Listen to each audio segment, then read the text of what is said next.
sales and marketing is only going to get you so far. And in order to really bolster up the revenue of the company and the enterprise value of the company, you have to eventually turn a good eye into the operational efficiency and the finance and accounting world. All right, so welcome back, everybody, to the Everything is Influence podcast, where on every episode, we go into the 4 levels of influence. What has this person done in the world? How do they see the process of influence? What are they creating? How do they really build influence at scale, which is legendary? And what are the influences in their life? How do they take that out into the world, to people and process, and ultimately have impact in the world? And I met this gentleman, I guess about 2 years ago. We were connected to a company, and he was in some of my sales stuff, but I saw this dude and I was like, man, I need to learn from this guy. And since then, we've just developed a friendship. And if there's somebody out there that has a big vision for what they're doing, not just a visionary of ideas, but can take those ideas not only for himself, but into other companies and create systems and processes so that companies can scale with process and ultimately build those companies to be sold. So without any further ado, Mr. Ryan, how you doing? I'm excellent, Eli. How about yourself? I'm great, man. Again, it's great to reconnect here. So I want to just dig right in here. And if you could let our listeners know, what are you up to in the world right now? And I know you just gave me a bit of this insight, but it's really impressive. If you could tell everybody, because it's not just sales, it's influence, it's management, it's really building companies that are doing well to doing great. So what are you up to in the world? Kind of let everybody know. Yeah, so I'm the general partner of a private equity fund called Columbus Capital Equity Group. And we specialize in small market acquisitions and grow them to, I'll say, large mid-market as we sell them, right? And so really, Eli, specializing in those businesses that are $2 to $10 million a year in revenue, that have just hit I'll call it an artificial ceiling, but a ceiling that feels real nonetheless. And then myself and the team that supports me, right, analyze the opportunities inside of a deal, analyze the opportunities inside of an ecosystem of a business, come in and offer either capital for equity or occasionally a level of consulting for equity, but much more capital. And then we get really strategic in helping those business owners that have sold us a portion of their company, I'll say at least double what they got from us, right? So the goal is to help a company truly grow at scale, remove the owner from the day-to-day monotony that might have existed from hitting that ceiling, some of the frustration, backfilling them if they so desire, and then having them just enjoy more of life as we grow the company, make sure everybody gets, I'll say, a couple more zeros in their bank account along the journey, then sell it off at some point in the future. Okay, so it's interesting. I love it. And there'll definitely be some people here that are not at that level, some, at that level. When you see people 2 to 10 million looking to go big, and I know that there's no one size fits all, but what do you think makes somebody kind of stuck? You mentioned capital, so they need access to more funds, getting some more gas in the tank, if you will, for marketing or business or employees. Kind of break down, what is that process taking somebody from, these mid-level on up? Yeah, that's a really good question, Eli. So some of the similarities, right? I seek out patterns. It's kind of how my brain works. Yep. And so have businesses in my portfolio now that are everything from, tech companies all the way into consumable good companies, and then down into manufacturing of automotive parts. So a good speckling of companies inside the portfolio. And what I've noticed with each business owner is they've made it past the 3, 4, 5 year mark. They're successful. I don't say they want for nothing, but they want for nothing, right? Mm-hmm. Life is good for them. But there's a situation in which they don't know what they don't know, as cliche as that sounds. And they've been stuck and siloed in this industry that has made them successful. And I'll call them accidental entrepreneurs, where they stumbled into the opportunity. Maybe they worked for another company at some point and got tired of having to deal with an owner, so started their own company, didn't have any level of formal training, didn't understand finance and accounting, understood probably sales and marketing enough to get something off the ground, But if you really want to start talking scale to me, there's a pivot point. There's an inflection that happens almost always in between that 2, 10, maybe 15 million mark, where sales and marketing is only going to get you so far. And in order to really bolster up the revenue of the company and the enterprise value of the company, you have to eventually turn a good eye into the operational efficiency and the finance and accounting world. And it's almost a foreign language, right? Like think about even our relationship, right? We're sales guys in some capacity. And I don't want to downplay the significance of sales, but hopping on the phone and having a charismatic conversation, pacing it and getting it to a desired outcome is somewhat second nature for many people.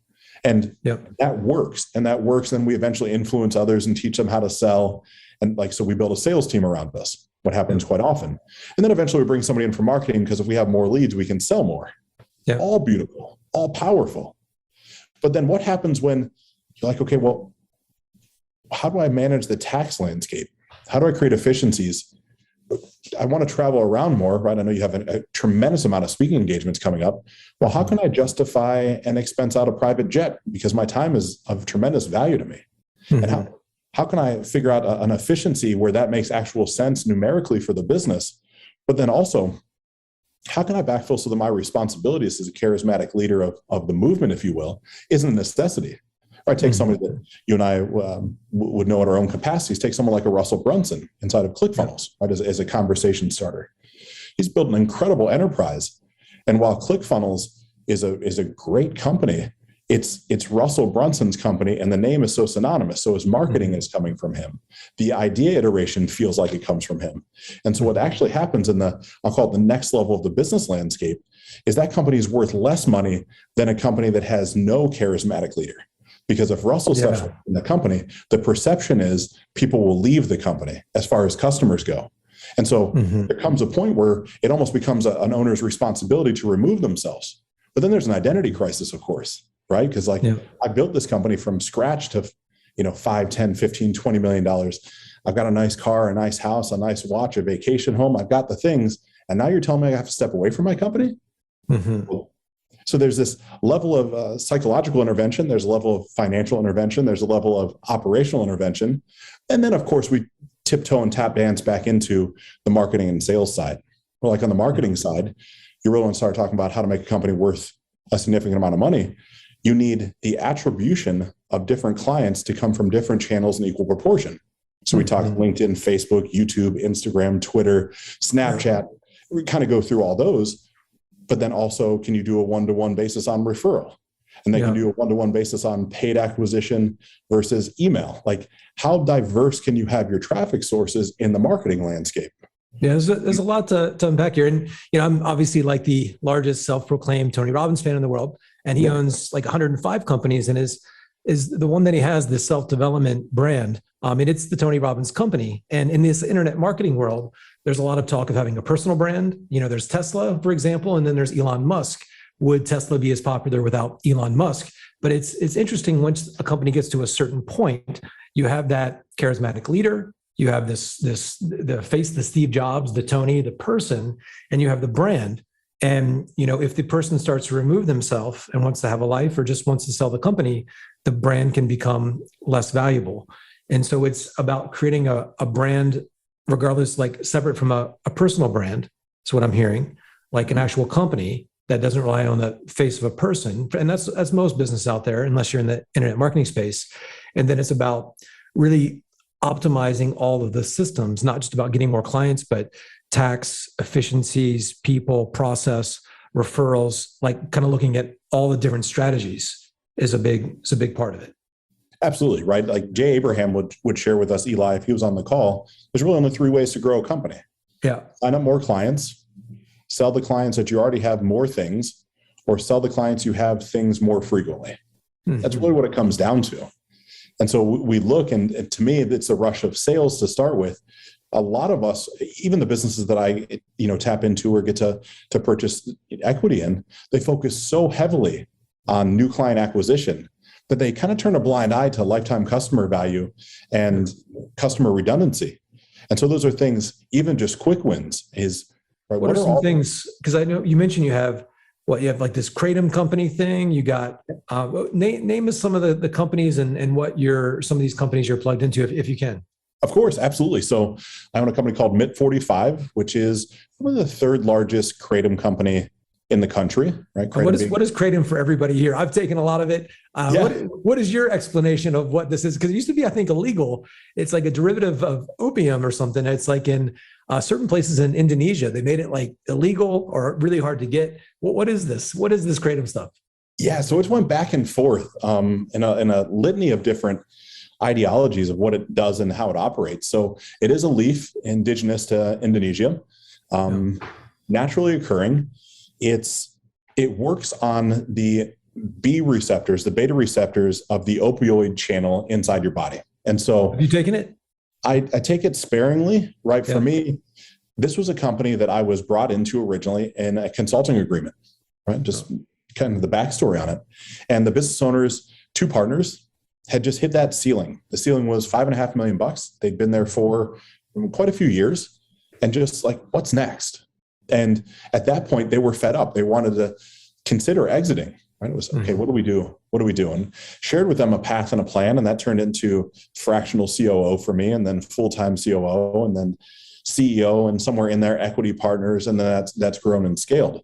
Where Kratom itself for me has been a byproduct of an efficient business and emerging market, where it's a lucrative business. It's a business that, to me, I look at Kratom very comparable to CBD from 5 years ago. So, Eli, right before you and I met, I grew a CBD company early 2016 and sold it off December of 2018. And so kind of mapping out the trends, they're very, very comparable, where right now it's just like you said, what is Kratom? Is it good? Is it bad? The federal government, right? We get into some conversation around big pharma, and people use Kratom to get off of Suboxone or Oxycontin or any of these opioid-based products. And so without being too much of a conspiracy theorist, there's certainly conversations to be had around the fact that this would not be beneficial for big pharma to have a naturally occurring product that would mean you wouldn't have to continue to take opioids, prescribed from a doctor. And so that's been an interesting business as we've grown it. We're pacing for 85 or 90 million this year. That is quite a bump from 5 million up. Yeah, right. Some through, a lot of it's through acquisition, right? To me, there's levels that happen, Eli, where, like I said, to come on board at that 5 to 10 million, there's a ceiling that exists. I see that up to 50 million, that can typically be just making the wheel spin a little more efficiently, right? That's just making sure the processes work. We come to this point where then it becomes actually more efficient to buy your way through market share. So you grow through acquisition to some of these next steps. And it's not that there's a by acquisition. How do you mean by acquisition? Buying other companies that do something similar? Yeah, absolutely. So this company in Salt Lake City, MIT45, we've only offered B2B services. We offer no direct to consumer. So I went out and found a very large competitor that only does direct to consumer, and figured out what their company was worth and offered them a full check to sit on the sidelines. They graciously accepted that. So we're integrating them into our system, which then creates a handful of other companies that also want to potentially be acquired, right? That are just not fed up, but just they've hit their own ceiling. And so now all of a sudden we get the buying power, we get the leverage of a centralized accounting and marketing department. So the company that we acquired, its net margins increased just by acquisition. And the acquired company that we now have as part of ours, we acquired in such a way that it's cash flow positive from the first day that we acquired it. We took out enough leverage, i.e. debt, that the repayment cycle is over 7 years. The business itself pays for itself in its debt service and puts cash in our pocket. And so you go through a couple of those, and now all of a sudden we're, 85, 90, $95 million pacing in revenue. Now the year's still early. Who knows what we'll end up tapping into. But now it starts to become the time to consider selling it or taking it to the public market, which we're more leaning towards the public market, right? As we've had some pre-valuation, IPO type of deals where we'll look at, maybe a Toronto Stock Exchange or something like that, and be one of the first Kratom companies to go public. Right? It's just the same process at scale, right? It's like the same thing over and over and over again, just with more pieces bolted onto it. Yeah. When you come in and actually, because a lot of the listeners here, have companies and will be, at that level. I had a lot of friends, and even for myself, we were doing kind of some consulting. I did some stuff in the dental world. But even now, working with sales teams, a great example for somebody that wants to optimize their company. I've worked with consultants in different industries, home remodeling, all of that. And it's like, well, people are like, well, what should I do? And we go into some of these companies, kind of secret shop and call them. The way that people answer the phone, most companies, terrible. Their email copy, terrible. But you go into, like, say, a dental office, looks like it was designed in 1978. You got like these just miserable people behind there. It's just everybody's, they don't have any systems and processes to re-engage the customer on the marketing. So there's a lot there with making the buyer experience more enjoyable. Inefficiencies, cleaning those up with the marketing, the sales, the tech, the technology, to making sure there's automation in the touch points to maintain customer relationships. And a lot of that requires people. Do you have anything to do, I guess, because I know a lot of people listening to this are at a place in their company, the ones that will listen, that are looking to build a team to replace themselves, managers. So there's like recruitment. Do you deal with that, or do you put people in place? What does that process look like of finding talent? And, are there any kind of guiding philosophies? There's a lot of tactical things we could discuss, but what is kind of the guiding, principle, and even companies that we've looked at, we tell them they need to be spending their money. They do have, like 20% marketing, 10%, getting some ongoing support or coaching, looking for different ideas. They got 40% payroll. They've got 10% variable and fixed kind of expenses, and then 20% profit. But when you go into these companies, you want to have more profit, more EBITDA, all of that stuff, and reduce these expenses. Are there consistent patterns? We'll use that word, that you look at, criteria when optimizing some of these companies, certain things you do around people, process, tech, marketing. I know it's a loaded question, but what are the top things that you look out for and red flags? Incredible question, Eli. I couldn't agree more with all the numbers you just shared in the thought process of looking at a business. Okay. So I'll answer the first part of what I heard to be a two-part question. It's a lot. Yes. Sorry about that. Yeah, Getting better at the question thing. It's beautiful. So when I look at the personnel side of things, right? Because you have people and you have processes, and they intercorrelate with one another. Mm-hmm. What I find speaking to a lot of entrepreneurs is their inefficiencies or lack of sophistication in the hiring process. And what I found to be a steadfast rule is it only behooves you to pay at the top of the market for top tier talent. Mm-hmm. And so in essence, don't be penny rich and pound poor. Yeah. Where quite often, I use a software called ERI, which is the Economic Research Institute. So it's ERI.com. I'm not affiliated with them. I don't own the company.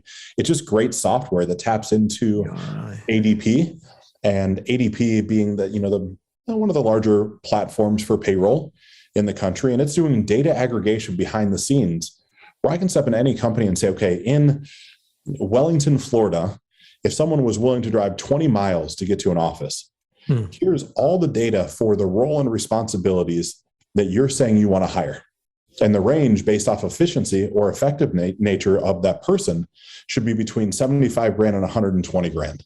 Mm-hmm. Well, my suggestion to business owners, or if I come into a business myself, number one, I'm going to interview the staff that sits there, right? I get to be neutral. I don't have the beautiful or painful baggage of how they got to that position.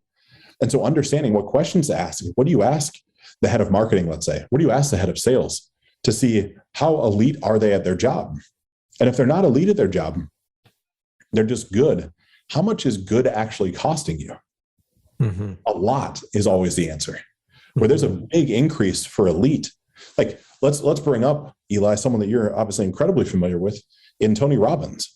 But I don't know someone that would be better than him at the transformational change part of life, right? And I certainly don't know all of his pricing models and strategies, but there are probably thousands of people that could claim to get comparable results to Tony Robbins, but Tony Robbins is elite. Mm-hmm. And so if you had your choice, who would you want to work with? The guy that studied under Tony Robbins, 6 parts removed, or Tony Robbins himself?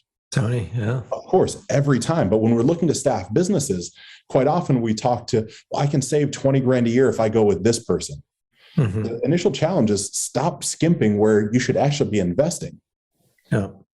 then from there, it gets into, I'll say, dependent upon the market and the business itself. I found that most compensation structures are inefficient, where people, right, haven't set and quantified or codified roles and responsibilities. How does someone know if they're exceeding at their job or excelling at their job?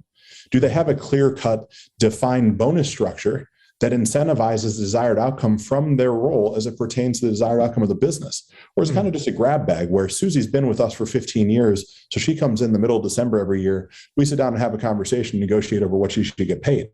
Well, that's eroding employee confidence. That's leaving things to chance that should be things that are of complete certainty.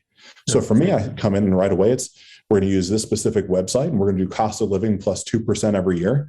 That's just what you get for being a part of the company. There's not going to be a conversation around that. And we'll create a quarterly bonus structure that ties your outcome as your financial outcome to your input towards the company's desired outcome. So if the company needs to do 20 million this quarter in revenue and you're the head copywriter, I'm going to attach your bonus structure to copy converting in a certain metrics that's ensuring that when you do that, the rest of the waterfall falls as it should. Yeah. So I'm finding those to be consistent in every business, is removing the emotion, right? Kind of maybe some of the opposite of some of the sales things that we might have shared before. It's, to me, compensation and the business itself should be somewhat void of emotion. Now, that doesn't mean to be, a robot with business or people's emotions overall.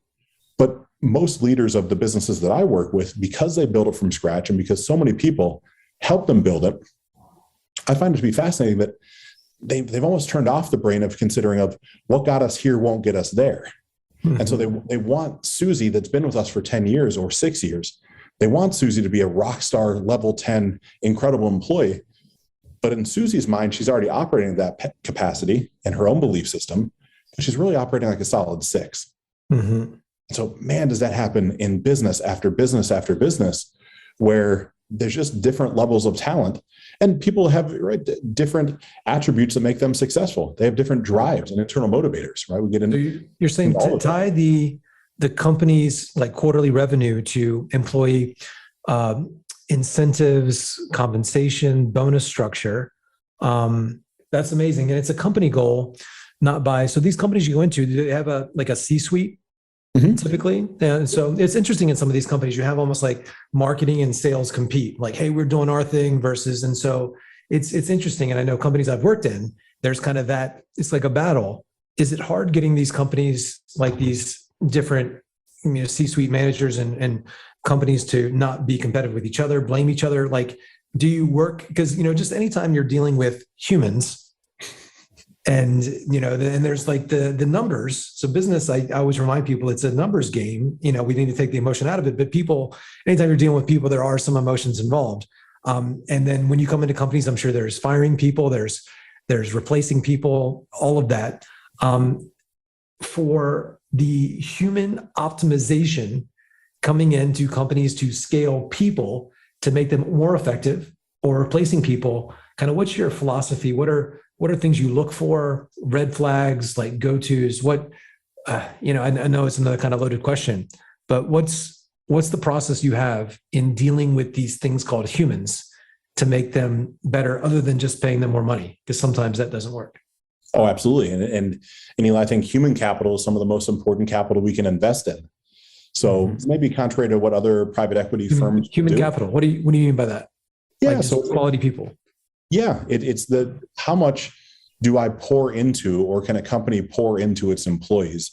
Because other than maybe some SaaS-based tech companies, maybe your company is only as good as the employees that help support the mission, vision, and values, right, at some level. And so certainly money is a motivator for some, but for others, it's not as much, right? So during the integration process, as we either acquire a company, or I'll take this as more of a consulting conversation. So as you're listening, right, this is super applicable to you, because you might not be looking to sell a company.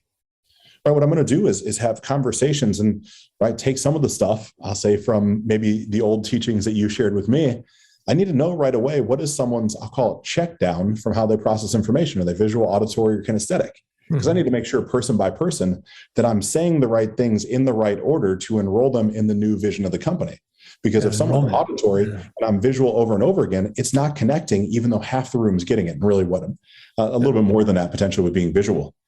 And so starting to look at certainly at the interview process prior to either coming on board as a consultant or acquiring the business, and there might be some disgruntled people inside the business that might need removed.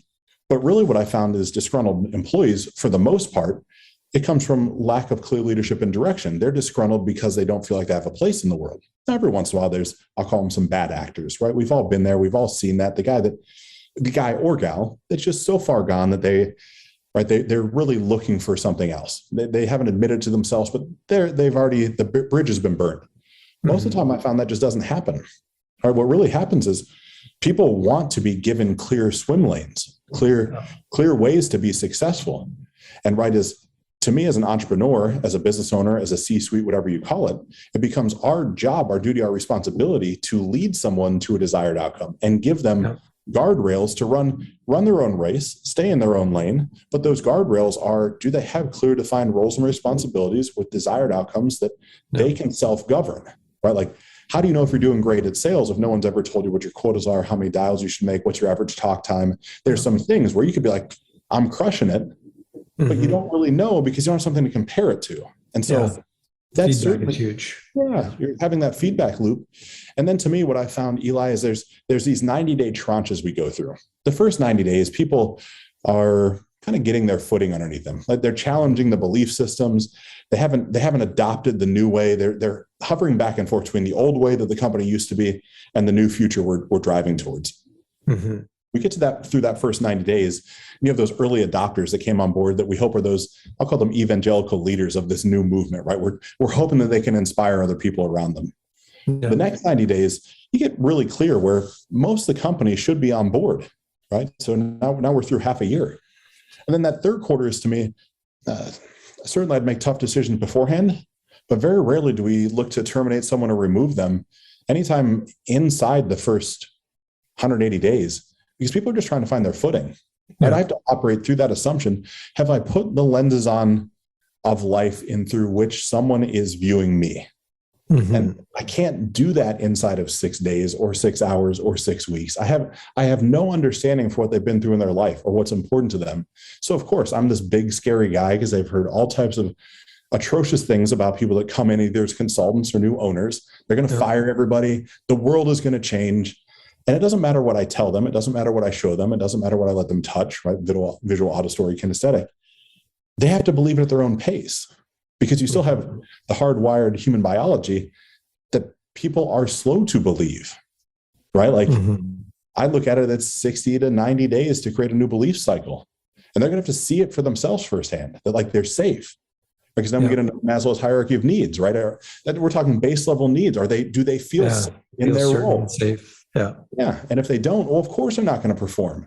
It's interesting too, this whole, dealing with human thing. And you mentioned SaaS. There's some companies that want to kind of replace people. When you come in, there's developing people, of course, and then part of optimizing a company big time is also cutting costs replacing people with automation, artificial intelligence. There are companies that have people doing things like even when you go to a lot of airports, especially in Europe, there's like the little convenience store where you can buy the $7 water and all of that stuff. But now they just have kiosks where you just scan it yourself. And of course, there's a metric. Some people will steal it, which, cuts away at costs. But based on if one less person steals per hour, then that person, it pays for the person checking things out that's getting paid $15 or $20 an hour. And so there's some math there involved. Do you come in and optimize on the tech side? Are you looking at that stuff as well?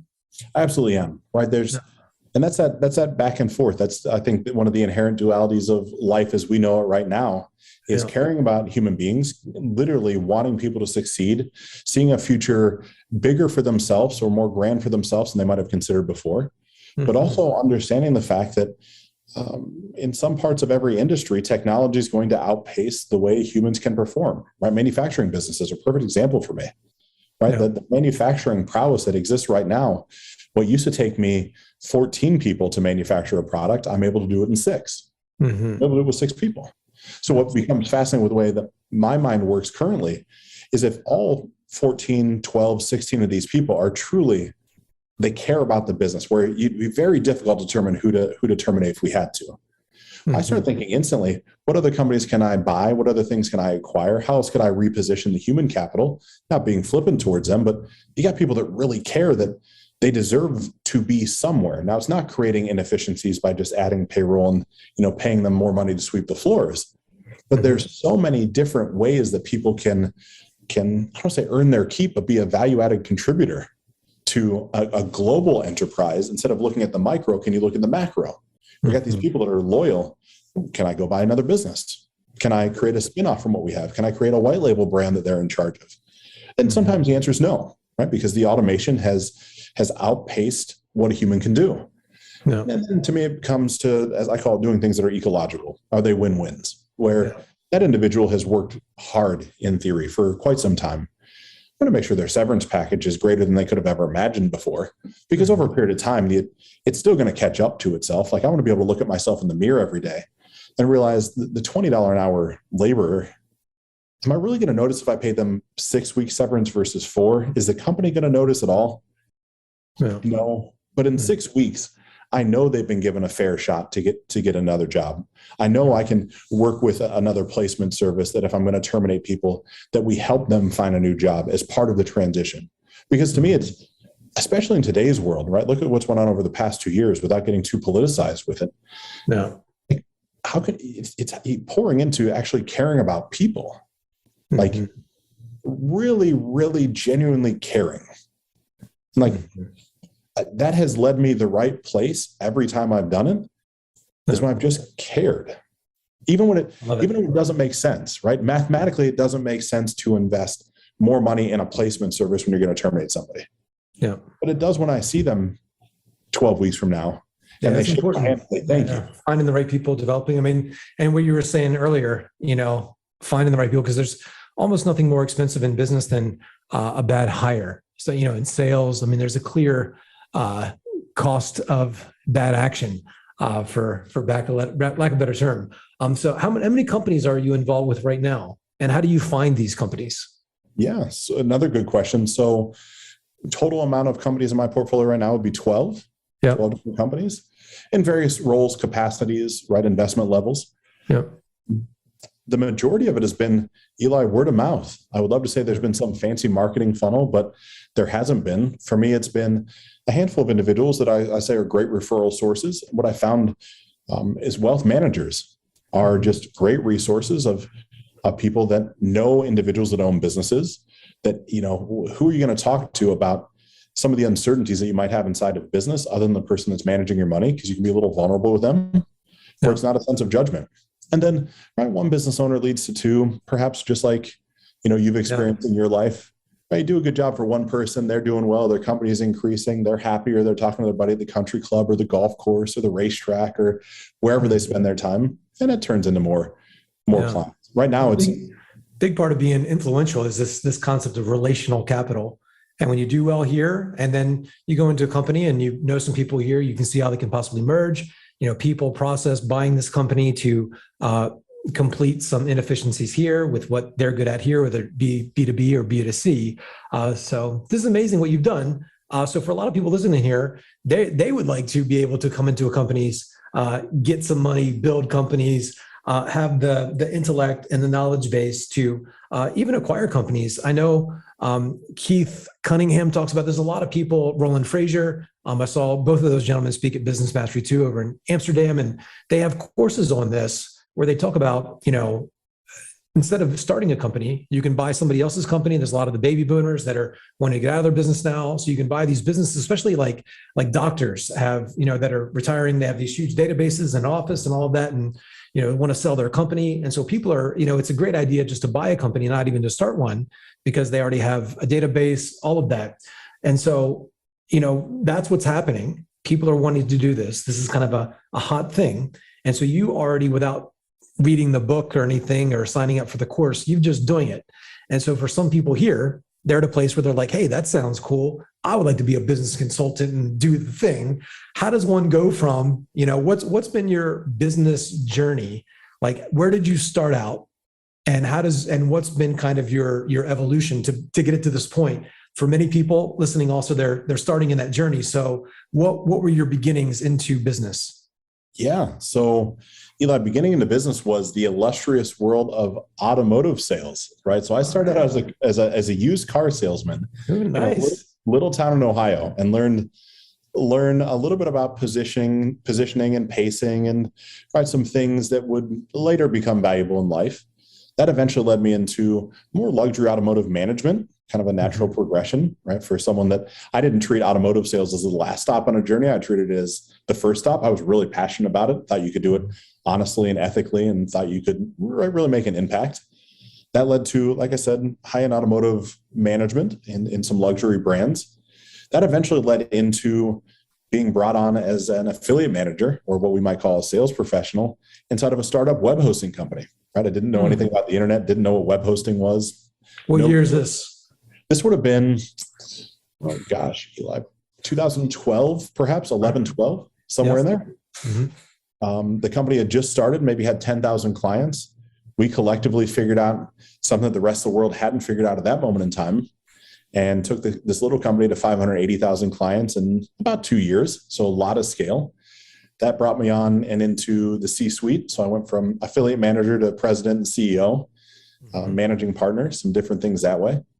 Ended up selling that off to a subsidiary of GoDaddy, right? And it wasn't some illustrious high zero exit. It was one of those things that myself and the partners didn't see eye to eye anymore on where we wanted the company to go. Our revenues were trending down. We didn't create enough moats around the business.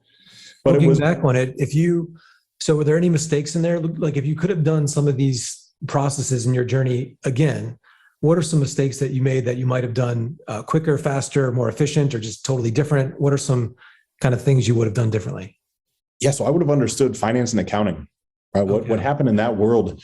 We were selling people 3 to 5 year hosting packages, and they were paying for it all up front, which is incredible, right? Tons of revenue flowing through the door, anywhere between 30 and 50 million a year. But by the nature of that, we actually had a deferred revenue calculation that we should have had.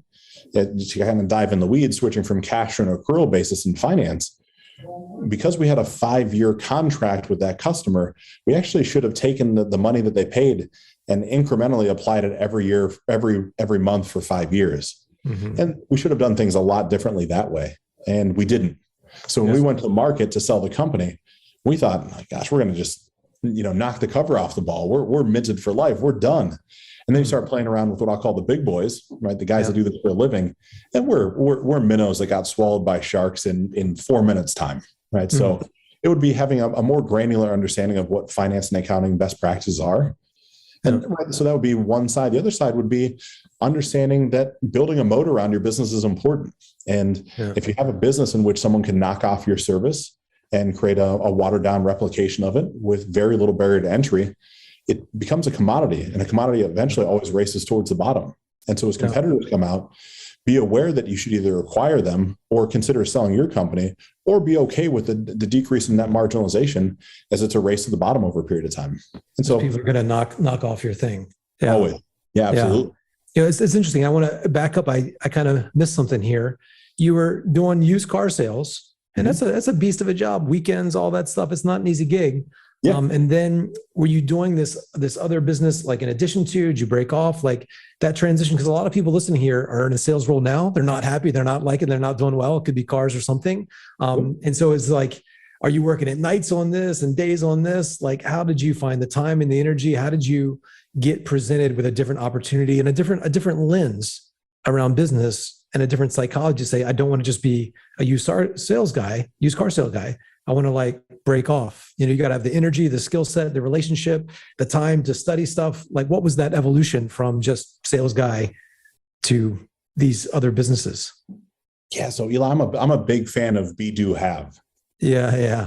So as I look at that in pertinence to this, inside the automotive sales world, like I said, stepped into more of a managerial role in Columbus, Ohio, from a small town in Mansfield, where I'm from, Mansfield, Ohio, and ended up becoming the general sales manager of a Ferrari, Lamborghini, Bentley, Porsche, Rolls Royce, like a new car, massive franchise. And while it was exciting, I started looking at the income that I was making, which right at this point, I'd be remiss to say I remember exactly what it is, but probably $250 to $300 grand a year. Yeah. But started realizing, Eli, that I was really working 85 or 90 hours a week. So I wasn't actually making 300 grand a year. I was making 175 twice or 150 twice. Yeah. I was working 2 full-time jobs and just woke up one Monday morning, just really hating, like dreading having to go into the office. And so on a whim, wrote a letter of resignation, sent it in, had some cash set aside, right? Certainly, I can't say independent wealth cash set aside, but it was 6 to 8 months of burn, right? That was sitting aside, plus some investments, and just didn't know what was next. Just knew where I was at wasn't it. It wasn't going to be the place. And that actually led, I interviewed at Lamborghini Ferrari of DC and then Lamborghini of Dallas. Thought I was going to just jump back in the car business. Mm-hmm. It happened to be as I was returning home from one of those trips from interviewing, a gentleman called me. I had put on a track day at a local sports car course in Ohio. Mm. He was a financial advisor. He brought down high net worth clients and I brought up cars to race around the track. Mm-hmm. And he called to order, back then it was a brand new Ferrari 458. Mm. I said, my friend, I'm not there any longer. I can't help you, but I can introduce you to the right person. He goes, well, I told you at the track day, you should come up and talk to my buddy. He just started a new company. You'd be perfect for it. Like, man, I don't understand what the business is. I don't understand tech. I don't understand web. What are you even talking about?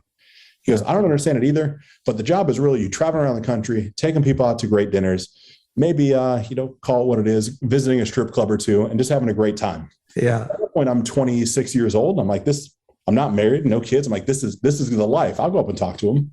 Yeah. Literally, Eli, just interviewed very, very well for the position. It was between myself and one other individual, and they offered me the job. The only reason I took the job is because of what they put on the potential compensation package for me. Mm-hmm. That there was the kind of maxing it out was $45,000 a month plus. It was like, I remember very vividly the bottom tier or top tier, however you look at it. Yeah. Okay. Will you put it in writing that you won't change this for at least a year? Because in the automotive space, every time you really start to hit the top tier, your pay plan got altered, right? There's this carrot and stick type of methodology. And so the owner at that point spun around the contract, wrote right on it. He wouldn't change it for 18 months. I extended my hand and said, okay, let's go. I knew nothing about tech. I knew nothing about web hosting. I can't say even right now, Eli, after owning the company, I still don't know anything about it. I understood sales and marketing and relational capital and things like that. And had some really brilliant people in more of the tech side. Right? Yeah, it's obviously with the Tony background, one of the things I teach and I push so much is this concept of self-development. And I love how you hit on that be, do, have, and I love the quote I quote all the time from Ralph Waldo Emerson, who you are speaks louder than anything you can say. And I tell people all the time, it's like calling somebody 20 times and hustling and grinding can get through, but there's that one person that can just give you an authentic smile. And you yourself, you have a great presence, great voice, good looking guy, strong, you've got just a great presence about you. Was that always there? Because a lot of people who are listening are, most of us have some inefficiencies in that space. You work hard on yourself. You work out a lot. What did you do this? What time did you get up this morning for breakfast? What did you eat for breakfast? What time did you get up this morning? And how often do you work out? We got to know these things. Oh man, Eli. So today was a travel day. So I was up at 4 a.m. I'm normally a 5 a.m., 4:45, 5 a.m. type of guy. I prioritize sleep though. So for me, it's more of the alarm clock goes off in pertinence to when I'm going to go to bed. Yeah. Right? So it's kind of reverse engineering that. Breakfast for me, I'm more of an intermittent fasting type of guy. I'm more of I get kind of fall in the natural circadian rhythm that I tend not to eat until the sun comes up, because I don't think our ancestors would have eaten before the sun comes up because they wouldn't have been awake. Yeah. Living in Columbus, Ohio, the sun doesn't rise until, 7:30 or so. Mm-hmm. So I typically don't eat until after the gym. So my gym time ends up being 7:45 to 8:45 or so. And I'm in the office by 9 and then wrap up by give or take 6, right? 6:30. Mm-hmm.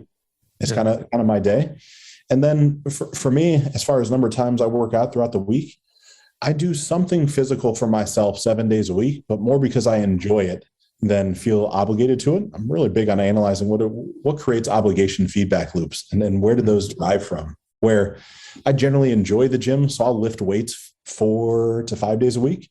Yeah. And the rest is cardio or active stretching or swimming, something low impact, something just because I generally enjoy it. It makes me happy to be at the gym to get that endorphin rush. And nice. So a lot of this, Eli, I'd love to say that I always had a confidence and charisma to me, and perhaps I didn't. And we'd have to talk to other people that had seen me at different phases. But I would say up until I'm 38 now, until probably 35, I had massive insecurities that were really the driver of the majority of my decisions. It was, all right, I needed to work out because I needed to look a certain way so I felt better about myself. I needed to posture that I had more money than maybe I had because that would make me more popular, more, accepted by people. And it's only been in the past, perhaps 2, 3, maybe 4 years where I've just settled into myself, right? I'll say truly loving myself for all that I am and all that I can be, and just feeling really comfortable with that. Right? Yeah. And being dynamic enough to know that all this changes over a period of time. Yeah, it's important. It's a great philosophy there. Yeah, we're always evolving. But yeah, that whole concept of self-acceptance, not over posturing, because people, it doesn't feel good for other people. It doesn't feel good for us. And that it really makes people magnetic when they can drop in and own who they are. So this has been great. And I want to be respectful of your time, but is there anything, so a lot of people here hearing your story and how we'll push this out there are wanting to, of course, be big daddy consultant, help people make money, get a percentage, all that stuff. What advice would you give those folks other than what we've covered, to folks wanting to be a consultant, want to optimize their business or somebody else's? What are some final steps you'd say? To own exactly where you're at in the process. Yeah. No matter where you're at in the process, you have value that is greater than you could believe in this moment. Right? The first consulting clients I had, their companies were more successful than my company was at that moment, or the company I had just sold. Mm-hmm. And I didn't posture the fact that, right, I was this massive, I'm going to get you to $100 million because I read in a book. I literally was having that humility, and I was humble enough to say, look, I'm uncertain. I'm certain in myself. I'm certain in the process I bring to the table. I don't know if they're going to work inside your business. Yeah. I feel comfortable that if I'm in there and I spend a day or two, I can let you know very clearly if we'll find success together or not. And I think there's a lot of that. I used to call it authentic vulnerability. It's okay to not have everything figured out. I'm really, really good, Eli, at getting a company to $100 million. I'm really comfortable. I've been there a bunch of times before. But past 100 million, it's like the great abyss. I don't know what that territory looks like. So I don't need to, codify or qualify myself as this massive, I'm going to get you to $1 billion. I think it's so important to just honor where you have been, because there are people that still want your help and your brilliance for what you have been through, even if it's not so pretty, right? There's a little interim period where sold the hosting company, started a high-risk merchant processing company, and in 18 months, all the money I made from my exit was all gone. I might as well have been bankrupt without declaring it. Truck repossessed, rental properties in foreclosure, literally no money left in my bank account. This was about 8 years ago, 7, 8 years ago. And my first consulting clients cared more about knowing that, because they wanted to avoid that outcome. They wanted risk reversal. They wanted pain removal more than they wanted potentiality of growth. And it was me just owning the fact of, this is part of my story. I'm not, instead of running from it or being shy with it, this makes me who I am. Like, okay, I want that version, because whatever you did, can you help make sure I don't do that? Yeah, absolutely. I can share exactly how I got there, and we can share up your boat to make sure you don't have the same holes I had. Mm-hmm. So I think that's, to me, like that message never gets old. Doesn't get old in relationships, doesn't get old in friendships. It doesn't, like, I am who I am. And I'm always, I'll say, in the constant state of evolution, the constant state of growth. And so the version that you have now, is we're having a conversation, everything goes the right way. 6 months from now will be a heightened version of self from today. So, right, I don't have to pontificate what that'll look like, because I don't have a crystal ball. I just know it's coming. I think that's really important. That's beautiful. Authentic vulnerability, honest, lay it all out on the table. Be okay with making some mistakes and learning from them and helping other people. So I dig it. Where can folks find out more about you, to get some more of this juicy wisdom, or possibly partner or find out if you can help them in that capacity? Where can they connect? Yeah. So Eli, it's RyanNiddel.com. It's RyanNiddel.com. I'd have a little opt-in on there to sign up for a newsletter.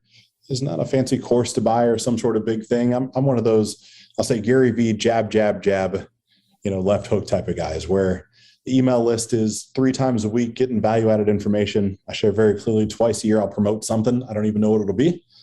And it's just a way to give back and connect with people that it's actually me writing the emails. It's my team making sure it gets in your inbox, but it's just a fun way to connect with people. So that's the best way. Yeah. Because I know you had no course to sell or market like most of my friends and folks we have here. You're just doing this just to share some of the good here. So I got a bunch of notes here and things that I'm going to do, just thinking about my own journey and what we're starting to get into is some sales consulting, really thinking about the psychology and what we can look for more efficiently as we go into some of these companies. So this was really helpful and I appreciate it. And for everybody listening here, thanks again for listening, and I'll see you very soon on the next episode. Take care.